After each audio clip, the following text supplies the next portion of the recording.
क्या आपने कभी सोचा है कि जब साधक अपनी सभी इच्छाओं, भावनाओं और विचारों से परे चला जाता है, जब वह साक्षी बनकर केवल देखता रहता है और फिर धीरे धीरे वह देखना भी विलीन हो जाता है, तो वहाँ क्या बचता है? न शब्द, न विचार, न भाव, न कोई में, सिर्फ मौन।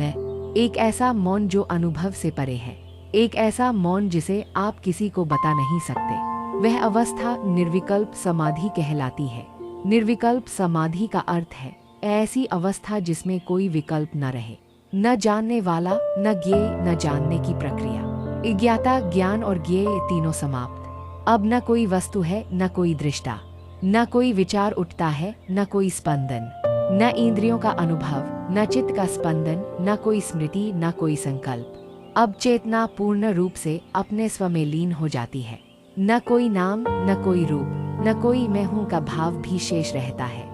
यह समाधि आत्मा की पूर्ण विश्रांति है, जहाँ कोई चेष्टा नहीं, कोई स्मृति नहीं, कोई अनुभव भी नहीं। ये साक्षी भाव और निर्विकल्प समाधि का अंतर। साक्षी भाव में अभी भी एक मैं रहता है जो देख रहा है, जो जागरूक है, जो अलग है। साक्षी भाव अत्यंत शुद्ध और जागृत स्थिति है, पर वहाँ अभी भी चेतना किसी को देख रही होती है। अहंकार सूक्ष्म रूप में अभी भी उपस्थित होता है, मैं साक्षी हूँ के रूप में। पर जब साधक उस साक्षी भाव से भी परे चला जाता है, जब देखना भी रुक जाता है, जब जागरूकता भी स्वयं में विलीन हो जाती है, तो वह निर्विकल्प स्थिति में प्रवेश करता है। अब कोई द्वैत नहीं है, न कोई दृष्टा, न दृश्य, न जागृति, न अनुभव, न विचार। यह आत्मा की शुद्ध सत्ता है, जो न जानती है, न चाहती है, न अनुभव करती है, बल्कि केवल है। यह अवस्था किसी प्रयास से नहीं आती, यह अभ्यास की परिपक्वता, वैराग्य की गहराई, आत्मा के प्रति श्रद्धा और अहंकार के संपूर्ण विसर्जन से आती है। जब साधक इतना मौन हो जाता है कि वह स्वयं को भी अनुभव नहीं करता, तब निर्विकल्प समाधि घटती है। यह कोई उपलब्धि नहीं, यह स्वयं का पूर्ण विसर्जन है। यह केवल कृपा और पूर्ण आत्मसमर्पण से घटता है। निर्विकल्प समाधि में क्या होता है? कुछ नहीं, और यही उसकी महिमा है। वहाँ कुछ घटता नहीं, कोई घटना नहीं होती, कोई यात्रा नहीं होती, कोई परिणाम नहीं होता।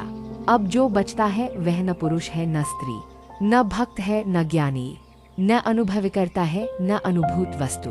अब वहाँ केवल शुद्ध चैतन्य है, बिना रंग, बिना गति, बिना पहचान।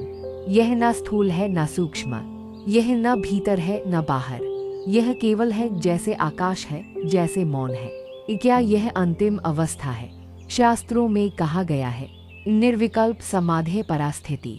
निर्विकल्प समाधि परम अवस्था है। हाँ, यह द्वैत और अहंकार के संपूर्ण अंत की अवस्था है। यह वह बिंदु है जहाँ साधक के पास कहने के लिए कुछ नहीं रहता।